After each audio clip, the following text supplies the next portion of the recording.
he says anyway that he graduated from the LA Police Academy, but they claim that there's no record of him ever attending. So like his deputization to be like a real cop in the reality show in Arizona is like completely ceremonial. He's not actually any sort of like authority figure of like any kind. And then he then pivoted to he had his own brand of energy drink called Lightning Bolt and an aftershave called Scent of Action. Oh, yes. He also now makes direct-to-video mega movies, apparently, and works for Russian knife and firearm companies promoting their specific brand of designed weapons and trying to lobby the U.S. government to make them legal. Wow. Dude, and just speaking on those newer films, like what we were discussing with the fucking 3-word titles, I'm just going to do a couple more because it's that funny. Code of Honor, Against the Dark, Into the Sun. Like it's flawless. That's insane. Like it's so consistent. Contract to Kill, the perfect weapon. Look at him go, man. Out of reach. Oh my god. Force of execution. It never ends, dude. Contract to Kill. A good man. Oh man, Mercenary for Justice. Today You Die. Flight of Fury. Soldier of Vengeance. These are all real movies. These are all real. A Dangerous Man. A Perfect Weapon. Dude, this is unbelievable. I can't, like, we could make a whole show based on just off Steven Seagal. Yeah, there's a podcast. Whoever wants to launch the Steven Seagal podcast, it's available to you. We want 5% royalty fees, please. One thing that I find really interesting, or maybe not interesting, I don't know. I don't know what the word is for him.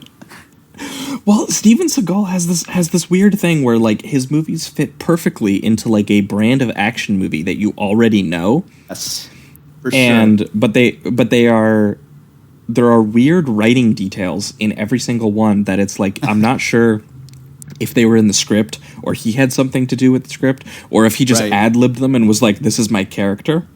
Yes. But like this one opens with him leaving a stakeout where he, on film, captures the nefarious activities happening between the mob politician and the Senator Trent, played by William Sadler.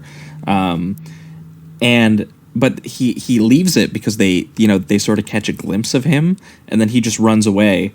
And he doesn't think, hey, maybe those guys are after me because they maybe saw that. He instead decides to go to the local convenience store to pick up some snacks because he's missing the Oscars. He's got to go home and watch the Oscars. He mentions that 2 times, which is funny to me. Like the first time, it's like just a joke. You know, it's kind of like, he's like, come on, guys, I'm missing the Oscars. Yeah, exactly. It's action humor kind of thing. And then he does it a second time. So it's almost as if he wanted that to be like a character trait. Like he's really passionate about the Academy Awards.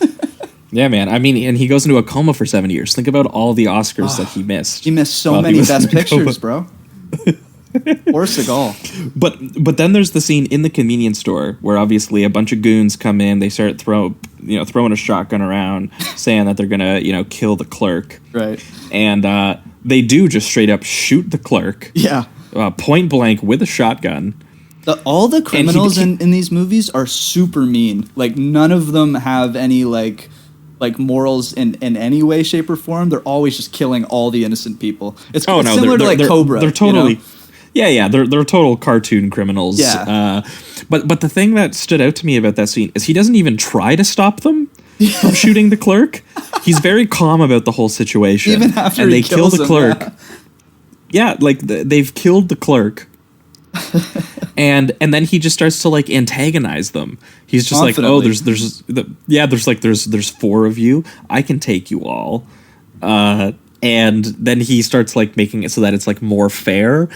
Like he's like on his knees and like dropping his weapons and stuff like that. Yep. And he's egging the guy on to like, the guy's like, I'm gonna cut your heart out, and he's like, come and cut my heart out, and then he like karate chops him in the neck. Yeah, it's fucking and another thing that Seagal seems to really enjoy is the bone breaking.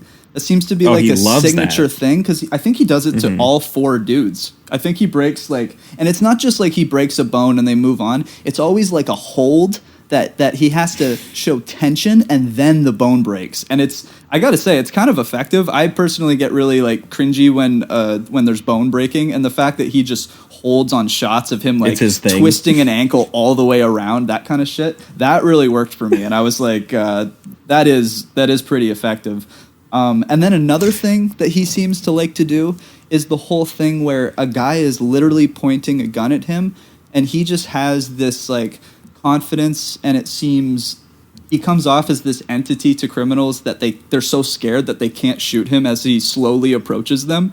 Because he does it in Out for Justice as well, where a guy is pointing a gun and he just goes, "Oh, what, you're gonna shoot me? You're just gonna go ahead and shoot me?" And he like antagonizes him as the gun's being pointed at him, and then he just takes the gun and disarms the guy and probably breaks another bone or something. And I find that interesting. He thinks that I feel like he has that scenario in his head, and he thinks that specific scenario is very, very cool, and he comes off, total badass and all that.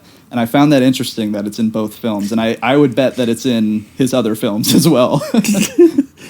Yeah, he definitely has a very specific brand of like, this is what I think is cool. Yes. And that's why it has to be in the movie, like above anything else, like including like sensible characterization that like makes sense. Because again, you assume